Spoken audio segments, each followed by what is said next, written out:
Well, good morning, everyone, and welcome to the John Kentera Show, San Diego Sports Talk on YouTube. Very happy to have you with me this morning. We got a very, very busy day. I just want to remind everyone, if you're maybe tuning in for the very, very first time, we'd very much appreciate if you'd subscribe to our channel. Okay, this channel's building and getting to the offseason of the Padres. We're going to keep you up to date on everything going on with the Padres, from the general managers meetings that start on November 4th to baseball free agency and going into spring training. So if you want to know what's really going on with the Padres, really know what's going on with the Padres, make sure you tune in to my program. We're going to be on more or less very consistently at 9:30 on Monday, Wednesday, and Friday. There may be some times where we tape shows because I have other engagements, but we're going to show up every morning at 9:30 on Monday, Wednesday, and Friday. So make sure to set an appointment. Make sure your notifications are on, and make sure that you follow me on Facebook at John Kentera and on X at Coach Kentera 44. And always appreciate your comments or maybe even suggestions for the program. So, and I'll tell you in advance, on Friday, we're going to have a preview of the World Series. The World Series gets underway on Friday night up in Los Angeles. So we'll get you a preview with that. But please subscribe to the channel. And again, if you have any things maybe you'd like to see us do on the show, please feel free to make those suggestions either on the comments on our YouTube page, or you can send me something on Facebook or on X. We're going to start on a somber note today. And I knew things were not going well for Fernando Valenzuela. I'd seen Fernando a year ago, and you could tell that there was something wrong. And then the Dodgers retired his jersey number 34 in August. A beautiful ceremony, absolutely fantastic ceremony at Dodger Stadium prior to a ball game. And then he stepped away from the Spanish radio booth in September. And his comments at that point in time were very, very few. And that kind of was Fernando to begin with. But he goes, hey, I'm planning on being back in 2025. Well, last night he passed away at the age of 63. And they didn't say, how he passed away. I'm sure we'll find out. It really doesn't matter. I mean, you could look at him and see that the man was battling hard. There's so many things to talk about with Fernando Valenzuela. And I will tell you this, I'm going to talk about his Padre time. He came to the Padres in 95, pitched there in 95, 96, and part of 97 before he got traded to St. Louis. But, I just want to kind of track back to his career and his upbringing. I didn't realize he was one of 12 children. He was the youngest of 12 children. And, he was raised down in Navajo, Mexico, down in the Sonora, was raised in a town of about 140, lived in an adobe house, no running water, and just had a great love for baseball. And, that's my remembrance of Fernando. And I'm going to go through kind of his timeline of what he did, because people that maybe didn't live in Southern California, or they're younger fans that really don't know the impact that this man had on the game of baseball, let alone the entire LA community and the Dodger organization. Hey, the Dodger organization was already famous for, Jackie Robinson and Sandy Koufax and Don Drysdale and Maury Wills, and you could go on, Duke Snider. But when Fernando came to the Dodgers, he got to the big leagues at 19 years of age in 1980. And he pitched in 10 games that year. And he went 2-0. He was remarkable.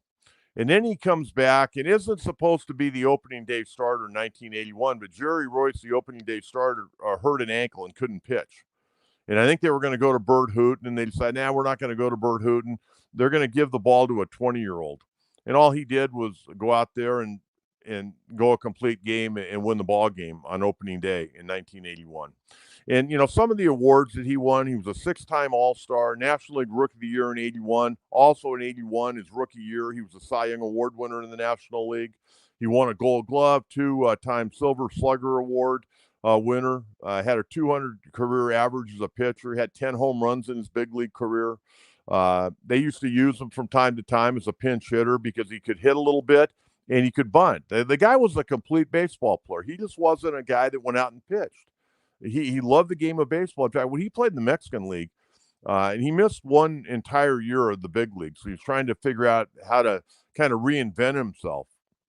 And he went down to Mexico and pitched, but he also played a little first base as well. But, you go back to his career, and he also threw a no-hitter against the Cardinals back on June 29th, 1990.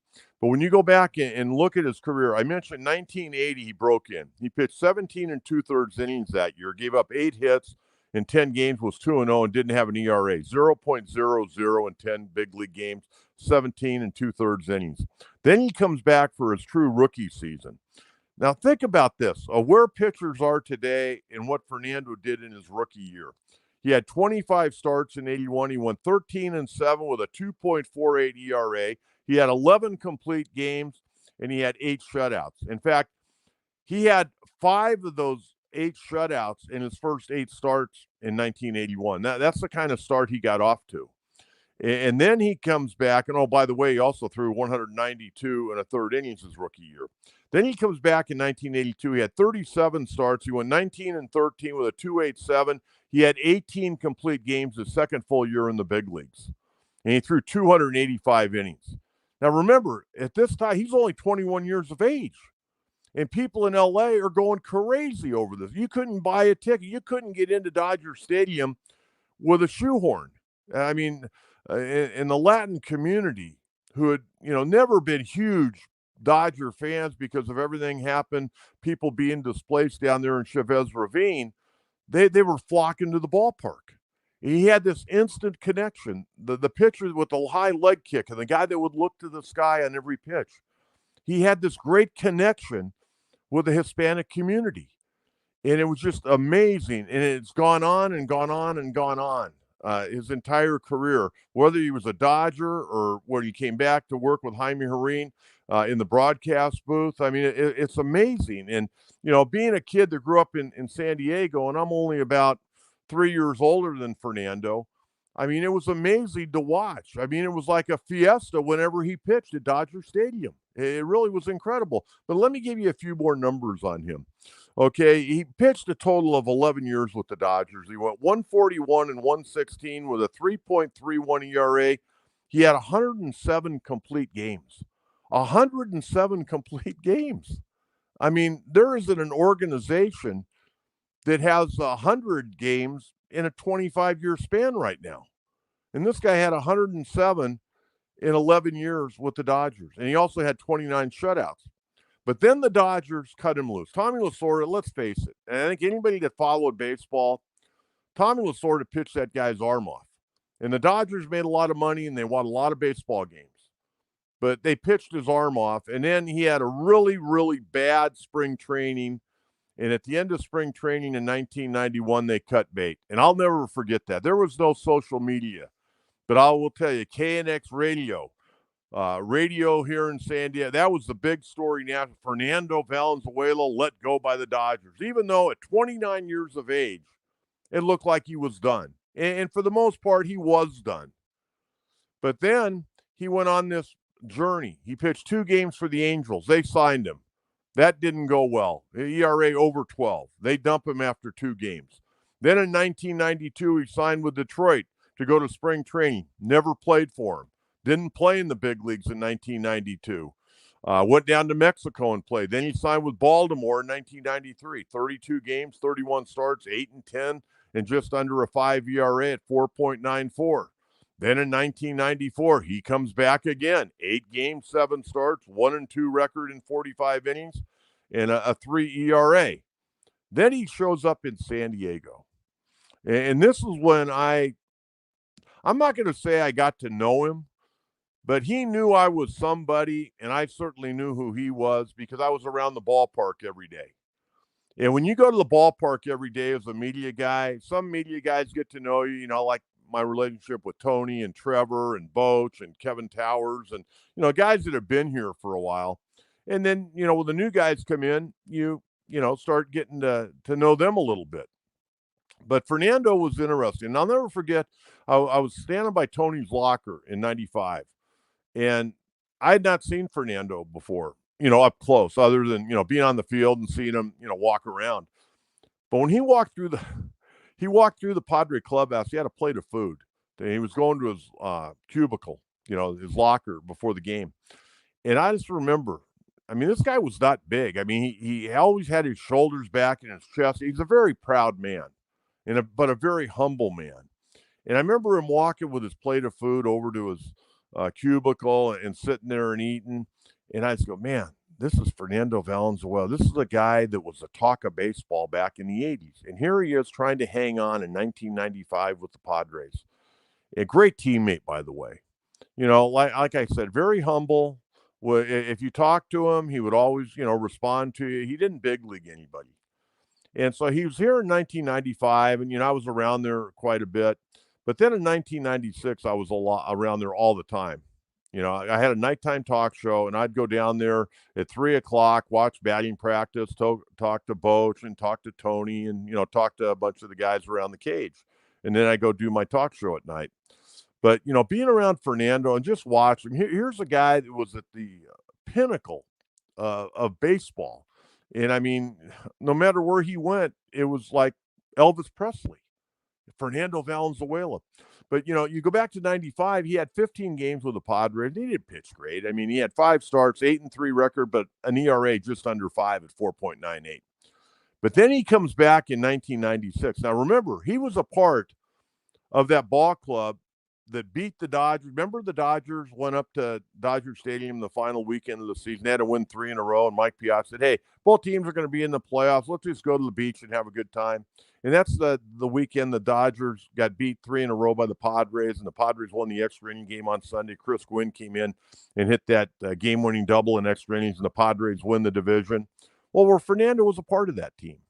And all that Fernando did that year in 1996 was go 13-8 and a 3.62 ERA. That was by far and away the best year he ever had after he left the Dodgers. Now, you got to remember, he had left the Dodgers in spring training of 1991 and, went to spring training with Detroit in 1992 and, things didn't work out, but he was hanging on. And I will tell you this, and I think about it because I spent a lot of time with Kevin Towers and Boch in those days, and Fernando would drive Bochy crazy because Fernando had nothing left. He had nothing. Okay. He was going out there and he was cagey. He knew how to pitch. He knew how to change speeds. He had reinvented himself. He still threw the screwball a little bit, but not with the success he once had. Didn't have the velocity. But he went out there and he knew how to pitch. And I think about one game in particular against the Houston Astros. It was like a Thursday day game. And I was actually sitting not in the press box where I normally would. I was sitting down right behind home plate.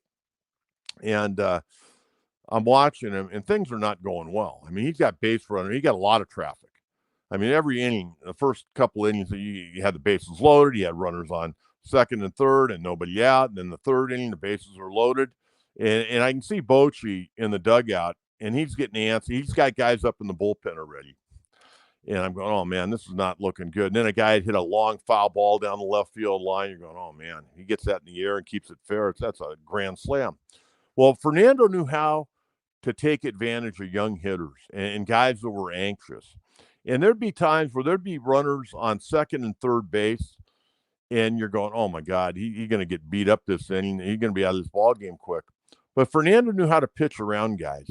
He would walk a guy, kind of the intentional walk to get to that guy that just got called up from AAA New Orleans. And he would get that guy out on his front foot and hit a weak ground ball to Kilvio Veras at second base, and then turn a double play, and they're out of the inning. Fernando would throw his shoulders back, walk to the dugout like he just struck out the side.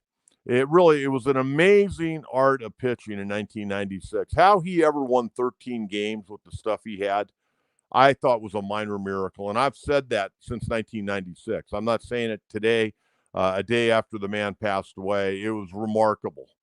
The guy loved the game of baseball. And then he came back in 1997, and really, he didn't have anything. He 18 starts, 2-8 with a 4.75. They traded him to St. Louis. He never won another baseball game. He had 5 starts with the Cardinals, went 0-4 and a 5.56, and he was done. They released him, and he was out of baseball, out of the big leagues. Went down, played in Mexico a little bit. He finished with the Padres, though. Check this out. 23-19 and a 4.22. He pitched 75 games for the Padres, 59 starts. And, just really did a remarkable job considering he really didn't have anything. And when I think about Fernando, I think aside from playing, him and Vin Scully and the entire Dodger broadcast crew. And here's the deal with the Dodger broadcast crew. They're very professional. And whenever they would come to San Diego, they would always eat together. It wasn't like these guys splintered off. They all ate together. I mean, Vin Scully, he'd sit there and eat dinner with, his producer, engineer, whoever, the other broadcasters, Jaime Herrin, Fernando, and the Spanish broadcasters. They'd sit there and huddle up. I mean, it was really a tight-knit group. And, Fernando, I obviously never listened to him on radio, but, people that told me, and I know Eduardo Ortega, who's the lead Spanish broadcaster for the Padres and probably going to be in the Hall of Fame one of these days, I would imagine. I mean, Eduardo's got a great national reputation, does the World Series and the playoffs pretty much every year on Spanish radio, and a great guy, by the way. Very well dressed, I might add. Fernando was a man of very few words, but when he spoke, he made a lot of sense. He was very smart. He loved the game of baseball. I was telling my wife this morning about Fernando. I mean, this guy was the epitome of what baseball was all about. He really was, because he just wasn't a guy that threw the baseball and that was it. He fielded his position. He hit. He wasn't a fast runner, but he was a smart base runner. He was just a complete baseball player. And you don't say that about a lot of pitchers. But he was a great, humble man who had time for everybody. I never, in the time he was here in San Diego, and I think people in Los Angeles and wherever he had stops would probably agree with me on this, he never big league people. There are a lot of ball players that are big league you, okay? And usually the guys that big league you are the guys that are on their way out because they're angry because they're not performing at the level they once did. Fernando never big leagued anybody. He had time for everyone. And believe me, there were a lot of people that wanted to pull at his time. But a great man. He'll be sorely missed. Even as an adult, you see Fernando in the elevator. Hey, Fernando, how you doing? Or what he's walking towards you in the press box. It's part of baseball. I mean, it was always a great feeling. And I can only feel for his family.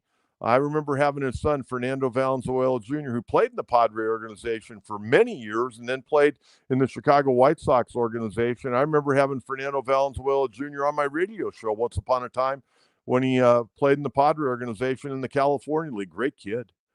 So my heart goes out to his family, his friends, the baseball community, obviously the Dodgers and Padre organization that he had success with. He'll be sorely missed. And I know the people that listen to the Spanish broadcast with the Dodgers are going to sorely miss him because he was baseball. And not a Hall of Famer. That's an interesting call in itself. When you look at his overall record was, good, but not great. 173, 153 with a 3.54 ERA. By modern standards, that's fantastic. Because of the 107 complete games and the all the shutouts. But the impact that he had on baseball in itself, and I know there's a lot of memorabilia in the Hall of Fame in Cooperstown regarding Fernando. Obviously the no-hitter, played on a world championship ball club. He's not in the Hall of Fame as a player, but there are a lot of things in the Hall of Fame that signify Fernando Valenzuela. But the impact that he had on an entire community and really the Hispanic baseball fans all over. And I've talked for years because when I was on 690 and 1090, their signal was a blowtorch. And I always had a lot of fans south of the border listen to my talk shows. And I went down there. I took a high school team down to Mexico, to Mazatlan. I went down there and played fast pitch softball. I know what the baseball fans are like down in Mexico, and they're as good as it gets. I mean, they'll come out and cheer you. They'll get on your rear end, and then they'll drink a beer with you after the game. They got good cerveza down there, I might add. But I I mean, we lost a real icon. And, I was looking back last night. We've lost some incredible icons this year here in Southern California. I mean, we lost Bill Walton. And I know there are going to be a lot of tributes to Bill coming up, with the Clippers in L.A. and the San Diego Clippers up at New Front Wave Arena. We lost Jerry West. And, boy, how about the Lakers last night? And I know things didn't end well with the Lakers and Jerry West. But last night, they gave out Jerry West jerseys. If you had a ticket, you went in, over your seat last night was a Jerry West number 44 jersey. That was a lot of class last night. Whether they ended on good terms didn't sound like it. That was still a pretty classy move by the Lakers last night. And then, losing Fernando. I mean, we lost some real icons so far this year in the Southern California area. So I wanted to talk a lot about him. I'm really glad and very thankful that I had the opportunity to be close in proximity of him. Like I said, I never sat down and ate lunch with him or any of that stuff. But he knew I was a guy that was around the ball club. He knew, I think, that I was tight with Boach and Towers. And, we always would talk a little bit. But he didn't really know what I did or, why I was there every day. But that's fine. He didn't need to. He didn't need to worry about me. I was just kind of fun to watch him pitch and figure out how he was going to get that next hitter out with runners on second and third. But a great man. I'm glad the Dodgers finally retired his number 34. But Fernando Mania, wow, absolutely off the chart. Okay, I want to talk a little bit about Mike Shildt. And by the way, if you've got comments, I want to hear from you, whether it's on Fernando or the Padres. And right now, after the AJ press briefing the other day, it sounded like, they're having their internal meetings and they're going to sort everything out. And believe me, they know what they're doing. They already know. They weren't going to let the cat out of the bag the other day. And I'm sure there's some things they need to still kick around. But I wish that meeting, they'd have another meeting in about 3 weeks. We may get a little bit more information. Or they'll probably say, hey, we're going to meet in a couple of weeks and we're going to deal with this. But remember, free agency. You can't sign a player until after 5 days after the final out of the World Series, but you can start negotiating pretty much at midnight the night the World Series gets over, but you can't sign until 5 days after. So we're going to keep our eye on that because the Padres definitely are going to have to do something free agent-wise, whether it's with their guys or with, somebody else's free agents out there. I really don't know how much money. I think they're going to probably be around $200 million. They're never going to come out and flat out tell us. But, we kind of do our deep dive from time to time on the salaries and try to get a little bit more information. But Mike Shildt, I'm sure right now the Padres are talking to him about an extension. And I really believe in my heart that Mike Shildt should get a 1-year extension with an option, a mutual option for 2027. He's got a 1-year deal left. It'll take him through 2025. I said, and I think most people agree with me, you've got to match it up with your general manager. AJ's deal is through the 26th season. So link them side by side. Now, that's the way I would do that. I'd link them side by side. And therefore, if you decide things don't go well next year, then, you don't give AJ an extension or you make a change, or if they have a good year next year, you give AJ an extension, you give Mike Shildt an extension. But this way, Mike Shildt doesn't go to spring training is what they call lame duck. All right. And quite frankly, he earned it. He did it the old fashioned way. He earned a contract extension. So give him a 1-year deal, take him through 2026 with a mutual option for 2027. Now, Ruben Niebla, his contract's up. I give him a 2-year contract, without a doubt. I don't haw or anything. Ruben, we're going to give you a 2-year contract. We're going to give it to you at this number, and don't pay him at the lower third of pitching coaches. You got to move him to the middle and maybe to the upper part of the middle, okay? That's what I would do, okay? I'd give him a 2-year deal, and I would move him into the middle third, but the higher part of the middle third. I mean, he's earned it. He's done a hell of a job. He really has. Okay. Now, his compadre who came over from the Cleveland Guardians, Victor Rodriguez, he's got 1 year to go. I give Victor a 1-year deal. Okay. I give him a 1-year deal. That takes him through 2026. So now you do that. You've got your hitting coach, your pitching coach, your manager, and your general manager here for at least 2 more years. What do you think about that? That's the way I would do it. Okay, because if something were to go awry, okay, and I hope it doesn't, because they've got a good ball club. They've got a good core ball club who could come back with a couple of tweaks here and there. They could get right back in it. And I think they're going to have learned a lot from this year. This year was a disaster. Really, when it comes down to it in the postseason, very disappointing, because this was the year the Padres should have beat the Dodgers. And this is the year we should have won the damn World Series. There's no ifs, ands, or buts about it. We blew a golden opportunity. We blew a flat-out golden opportunity. We got too cocky and started to play me ball when they'd play we ball all year. We. That's the way it works.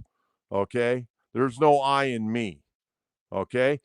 They got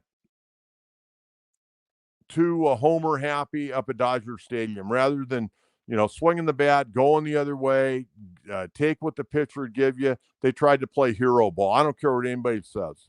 Or maybe the pressure just flat out got to them, and that means they choked. And I don't like to use that word in sport. I'm a guy, I never want to use that word. I hate that word, choke. I just like to say guys didn't perform up to their expectations. And that's the way our guys did. They didn't. I mean, they got beat down here by the Dodgers when they threw the bullpen game at them. Dodgers did what they had to, and then they went up there and they hit 2 long balls, and we couldn't score.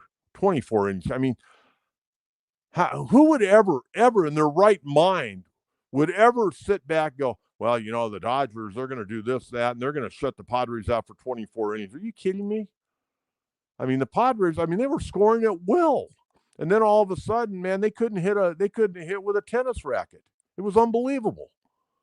But they blew a golden opportunity. And I think they got too cocky, and they forgot about the game. And they started to play hero ball. And hopefully they're going to learn from that.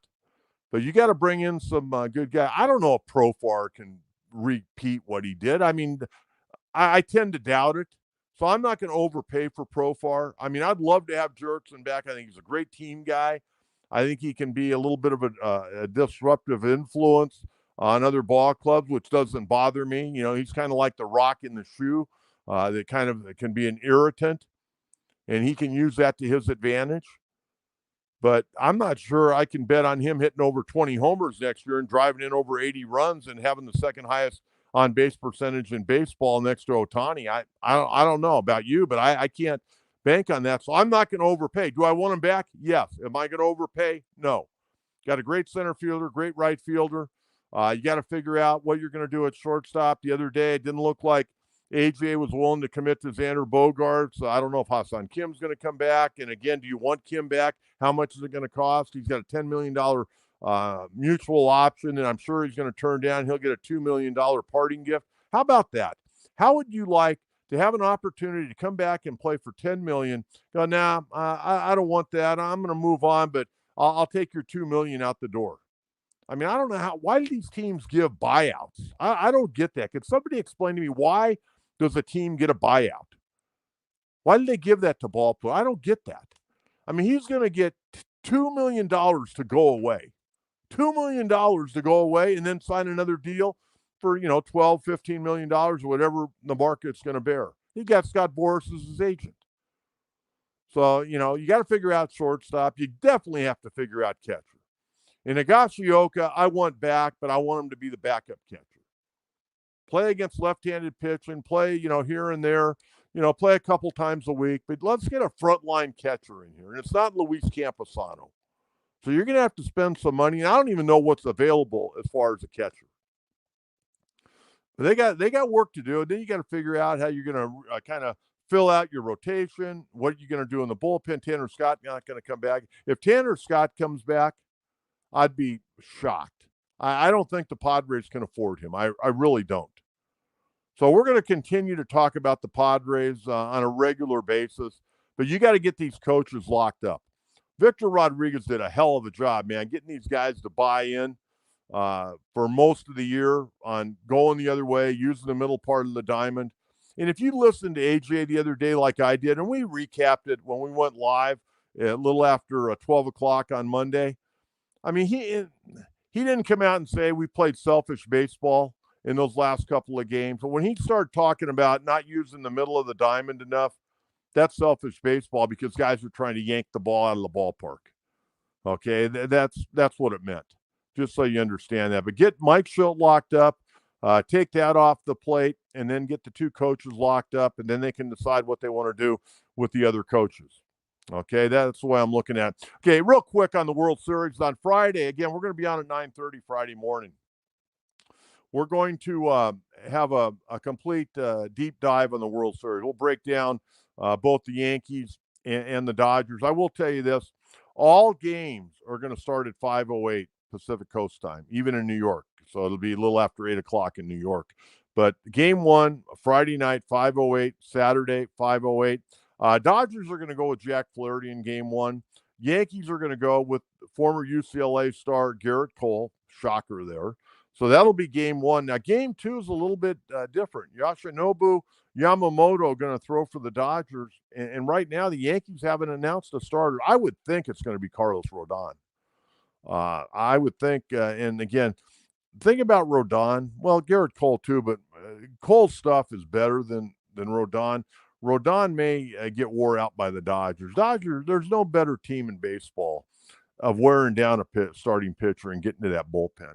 And that's where I think the Dodgers have the biggest advantage. We're going to talk more about that on Friday's show. And again, hopefully you'll join me Friday morning at 9:30. Last night, I was at my granddaughter's volleyball match. Didn't go well. They got upset. Torrey Pines girls volleyball team got upset by San Diego. San Diego played great.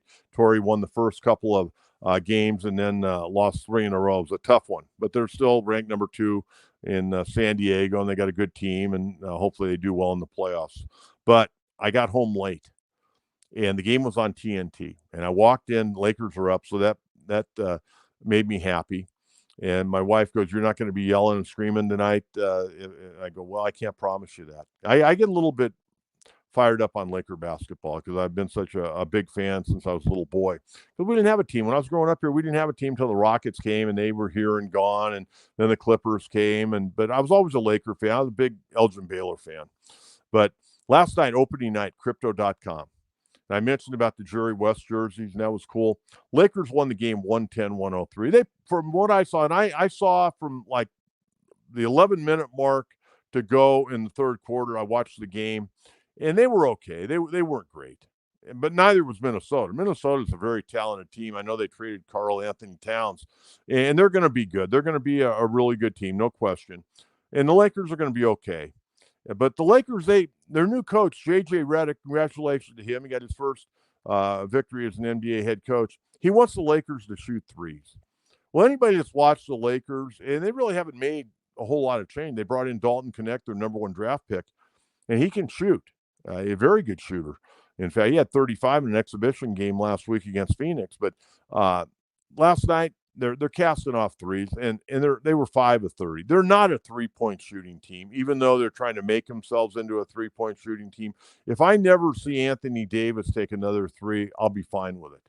But Anthony Davis overall had a hell of a game last night, a monster game, 36 points, 16 rebounds, 13 of 15 at the free throw line. Lakers win the game. And, the big national news was LeBron James and Bronny James both played together. First father-son combo to play in the NBA. Not just play in the NBA, but play together. And they played for 2.5 minutes. Bronny and LeBron checked in together late in the first half. Bronny ended up playing 2.5 minutes, didn't score, had 1 rebound, 0 for 2 from the field, 0 of 1 on threes. And I'll tell you what, I've watched this kid play, and I'm pulling for this kid. I really am. Because I think he's a good kid. I mean, he's getting pulled in a lot of different directions, but he seems to be very humble. Everybody that I've talked to that has known him up in L.A., he's a hardworking guy, and he's doing the best he can. And he does some good things, but he's always going to be under the microscope because he's LeBron's son, and he probably should have stayed in college. And I said that the other day. He should have probably stayed in college for at least 2 more years. And remember, this kid had a very serious heart issue and missed considerable of time coming out of high school, going to SC, missed a lot of time, didn't play a lot, didn't start at SC, came off the bench, and then the Lakers take him with a 55th overall pick in the NBA draft. I watched him shoot, And there's some things, and I know a lot about shooting because I was a good shooter myself, and I was taught by a couple of people, but a lot of it was self-taught. But there's some things he's doing. I hope the Lakers would, just because he's a James doesn't mean you can't coach this guy up. You can coach him up, and there's some things in a shot that could be worked on. And I think if they're worked on, I think the kid's got a chance to be a pretty good shooter. I don't think he's ever going to be an NBA All-Star, but I certainly think he can play a number of years in the NBA. But, over time, we're going to find out if he's able to, grow, get stronger. He's got a pretty good feel for the game, and he can leap a little bit, plays tough defense, doesn't back down.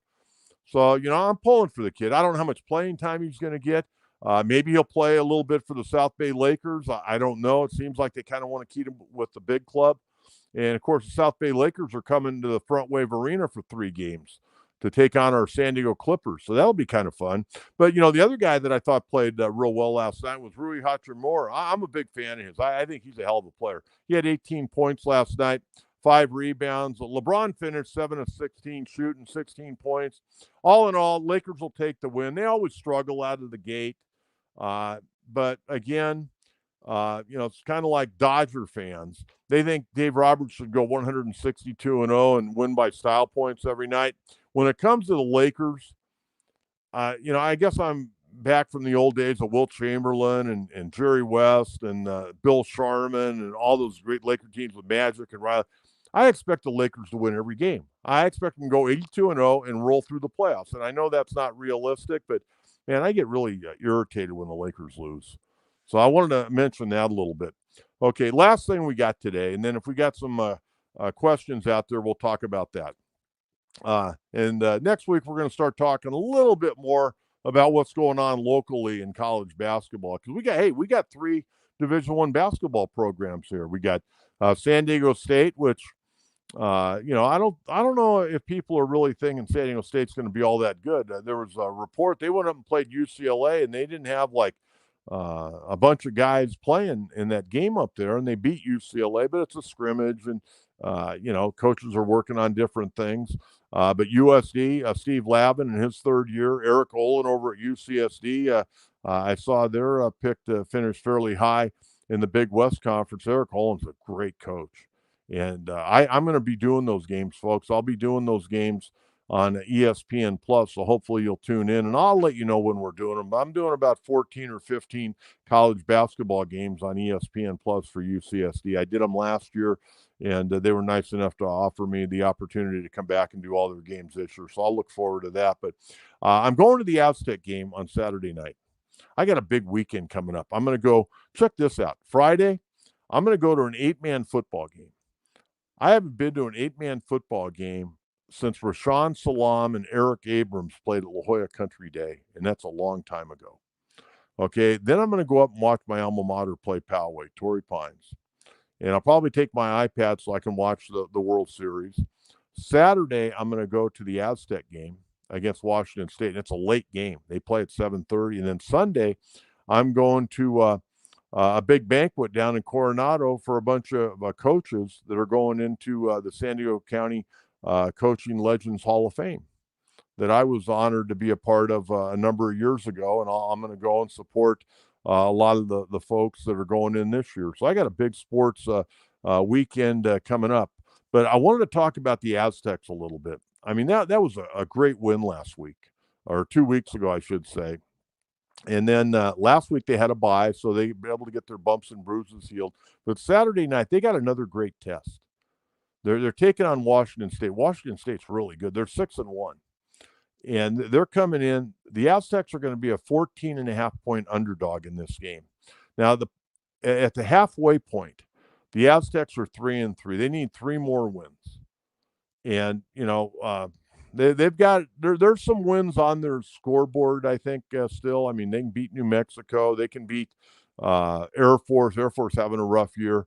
But they've got to win 3 more games to become bowl eligible. And I said right from the get-go, when we started talking about Sean Lewis's team on the podcast, I said, if this team, and especially after seeing them play their first couple games, if this team could go 6-6, and by the way, they're 2-0 in Mountain West Conference play, which is pretty damn good. If they could go 6-6 and get an opportunity to go to a bowl game in his first year, that would be outstanding. It really would be outstanding. And I think they can do it. I think this will be a very interesting game against Washington State. Washington State's very talented. I think the Aztec defense is pretty good. Hopefully the offense continues to grow and get better. Hopefully their kicking game will continue to be solid. It wasn't real solid early in the year, but they made some changes and it seems like things have gotten sorted out a little bit. So I'm very excited about seeing how they perform against Washington State. But one way or the other, they've got to find a way to win 3 more games to become bowl eligible. I think this would be great. Not only, here's the key about going to a bowl game. It's not just going to a bowl game. And in a lot of schools that go to bowl games, they lose money because, they get X amount of dollars to bring people on the road and, feed them and all that. But you're probably not going to get enough. But here's where, when you've got a young coach like Sean Lewis and a new program and a freshman quarterback, you get a couple extra weeks of practice. Now, if you were, playing in the college football playoffs, you get, even more weeks of practice. It almost acts like a semi-spring practice because guys get more reps and you get some of your younger players more reps. So getting to a bowl game for a variety of reasons is very, very important. So if we got any questions out there, you can shoot them at me, and we will talk about that. Again, we're going to keep you up to date on everything. And I know, hey, let's face it, the Padres are the number one story morning, noon, and night. Oh, by the way, boy, that was a tough loss for the Chargers, Ben. That was really rough, wasn't it? Losing to the Arizona Cardinals. Well, I'll tell you what, and I'm not going to spend a lot of time on the Chargers, but they've won 3 games. They're 3-3. They haven't beat anybody. And then they lose to the Cardinals the other night. Austin Prather, hi, Coach. Your show is way better than local sports talk radio. I was very upset when you got let go, but glad you have this show. Austin, thank you very much. You know what? This is, to be honest with you, more enjoyable because I'm my own boss now. I don't have to deal with people that have never been on the radio trying to make decisions to tell me how to do a talk show. But you know what? In fairness, nobody really did. Maybe early in my career, they say, hey, do this or do that. For the most part, I'm a sports guy. And I always told my employers, if you don't like what I'm doing, just tell me and I won't show up. And so they told me last year, a little bit right around this time, we don't want you to show up anymore. So I didn't show up anymore. And you know what? Believe me, I'm enjoying life better now than I've ever enjoyed it in my adult life because now I do my own thing. I say what I want to say. I do what I do. And I still have a great passion for sports and still want to be a part of the San Diego media. Hey, Coach, how would you feel Padres bringing in Skip Schumacher as bench coach as part of the coaching staff? Well, I know this, Tyler. I would be getting a listener back.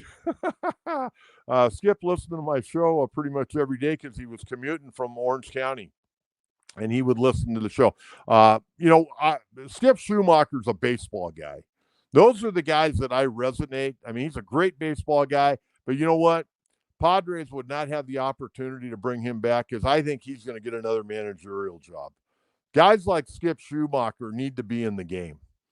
And, it's the Marlins' loss. I mean, the first year he was there, they went to the playoffs and he was the National League Manager of the Year. And, they did a bunch of different things in their front office. They got rid of Kim Ng and Jeter left. And, they had a big upheaval and they fired a bunch of scouts there with the Marlins. Now, he doesn't want to be a part of an organization that doesn't want to win. And, if they were going to, like Oliver Marmol, who I think is a pretty good manager in St. Louis, he doesn't have a lot of great players right now. And that franchise is going through some interesting things. John Mozeliak's going to step aside after next year, and they've already brought in his successor. I think Skip Schumacher would be a great fit in St. Louis, but Ollie Marmol's not bad.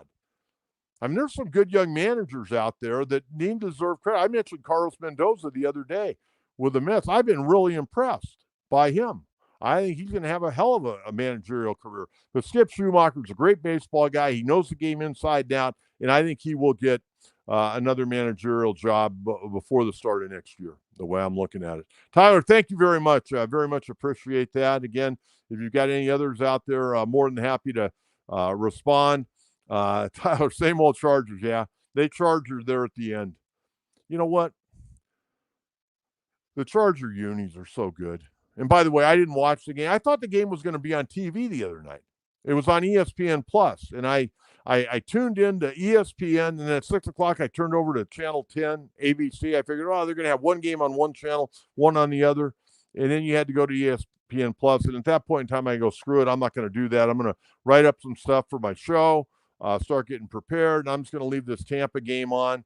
Boy, that was tough. Chris Godwin getting tore his ankle up, dislocated it there. They didn't even show the replay. And boy, he's a hell of a receiver. He's leading the NFL in receptions. And then he's going to be gone. He had surgery yesterday, by the way, the wide receiver for Tampa. He's had reconstructive knee surgery. A great player, but that was tough. I mean, he got hurt with under like 2 minutes to go in the game, and they were getting beat. So that was unfortunate. Baltimore, how good did they look? My guy Derrick Henry, he was running all over the place the other night, and Lamar Jackson threw for 5 touchdowns. Joe, they didn't play their game. They decided to play a different game the last 2 games. Absolutely, Joe. They started to play hero ball. They're going to sit back and try to drive the ball in the left field pavilion. How well did that work out for them? Not too well. Totally agree. And AJ, AJ says a lot of things, but doesn't say anything sometimes. But the other day, if you've heard AJ Preller speak enough, you knew what he was trying to say, especially if you've been around the baseball diamond for a while. When he said, hey, these guys, we didn't use the middle part of the field. That means guys are pulling off the ball, trying to yank the ball out of the ballpark. And that's exactly what happened. I mean, some of those batting averages were putrid. Just pathetic, beyond pathetic. And again, I'm kind of anxious to see what's going to happen. I mentioned the general managers meetings. They're going to be in Dallas, by the way, and they're going to start on November 4th. And I don't know if there'll be any big trades coming out of that at that point in time. But a lot of times what you do is you go to the GM meetings, you start kind of, talking to different organizations about, what are you looking to do, who are you looking to move, what are you looking for in acquisitions. And then when you get together at the winter meetings in December, that's when things start percolating a little bit more. But Padres, they got to figure out a left fielder, got to figure out their catcher, got to figure out who's going to round out the rotation with Joe Musgrove out. You need probably 2 pitchers. Maybe Martin Perez. Maybe they give him a bargain basement deal. I'm not going to overpay for Martin Perez. He wants to come back, give him a fair deal, a team-friendly deal. He's 34, going on 35. Probably another year in the big leagues at 35 and be your 5th starter. Could do a lot worse than that. Black Shadow, Kim. Well, question mark. I mean, there's a lot to unpack with Ha-Seong Kim from the simple standpoint. He's coming off of labrum surgery. So, how much time is he going to miss? Is he going to be able to be ready for spring training? Or are you going to have to, go with Bogarts if that's what you want to do? How much is he going to cost? I mean, how much do you want to pay Ha-Seong Kim? Do you want to pay him $12 million a year? Do you want to pay him $15 million a year? What's the market for Ha-Seong Kim? How long a contract do you want to give him? I mean, there's just a lot. But a big thing for me, I want guys coming to camp healthy. To me, spring training is really important. I mean, look at all the guys that missed spring training. Blake Snell ended up being good, but it took him a while. He was awful with the Giants. Jordan Montgomery, Ken Kendrick, the owner of the Arizona Diamondbacks, came out and said, we made a big mistake signing Jordan Montgomery. You know why? Because he was flat out of shape. I don't know if he was sitting around on a phone every day, reading what people were writing about him when he was a free agent. He was out of shape. And then when you try to make up and try to fast forward it, you end up getting hurt. And he was awful. Jordan Montgomery was a waste of money for the Arizona Diamondbacks. And their owner, Ken Kendrick, came out and said that. Bob Gallione, who do you think will be the 2024 World Series MVP? Well, I think the Dodgers are going to win. I think the Dodgers are going to win because I think it's going to be a war of attrition. I think they've got a better bullpen than the Yankees. Garrett Cole may go out there and stuff it up the tailpipe of the Dodgers a couple of games. Maybe not. Dodgers can wear pitchers down, even the best in the game. Dodgers starting pitchers, I don't know what you're going to get out of Flaherty. I have no idea what you're going to get out of Yamamoto, and I certainly don't know what you're going to get out of Walker Buehler, but they got a great bullpen. And if that bullpen can find a way to win 4 more ball games, Dodgers are going to win this thing. And I have a feeling Ohtani's going to be the guy. I think when they get to Yankee Stadium, in that right center field. I mean, I was thinking about this the other night when I was watching the Yankee game, and then I watched MLB Network, and they were showing the Yankees and they were showing the Dodgers, and I'm thinking, what would Ohtani do playing at Yankee Stadium being a left-hand hitter? I mean, think about how many balls he hits up against the wall at Dodger Stadium in right center field. And it'd be way back in the crowd at Yankee Stadium. I think Ohtani's going to be the guy. Well, a couple of things. Number one, I think the Dodgers win. And number two, I think baseball probably wants Ohtani to win it, okay, because of the global impact. And I mean, the people in Japan are just, I mean, they're just doing backflips right now. I mean, they got Yamamoto, but they got Ohtani. And all the games are on in Japan. They're going crazy. I think Ohtani ends up being the World Series most valuable player. And the real key, I think, with the Dodgers, I think they can winner without him, is Freddie Freeman. I mean, Freddie Freeman's gotten some valuable downtime. And if he can come back and be at 80%, then I think they're going to be okay. I mean, he played very limited in the NLCS and only hit 167. Tyler, who in AAA needs to step up or has the opportunity to be on the roster next year? Not sure. Maybe Terso or Nellis, young outfielder. He might be a guy. Could be a guy. You know, obviously we're waiting on Ethan Salas, but he's a ways away. He's having a good Arizona Fall League. DeVries, the young infielder, he's, you know, at 17, going to be going 18. We can't count on these kids that are 18 years old. I mean, let them get 500 to 1,000 at bats under their belt, and let's see where they're at. But again, they don't have their man strength. And Salas, I mean, you know what? I have no doubt that Ethan Salas could come up and do a very presentable job behind the plate. I mean, he'd have his good days and his bad days, but he's a good catch and throw guy, got a good target back there, got extremely quick feet. But the bat, you got to let that bat develop. He had 206 in high A ball this year. Had some power. He showed some power, though. Don't get me wrong. But not a good on-base percentage and a 206 batting average.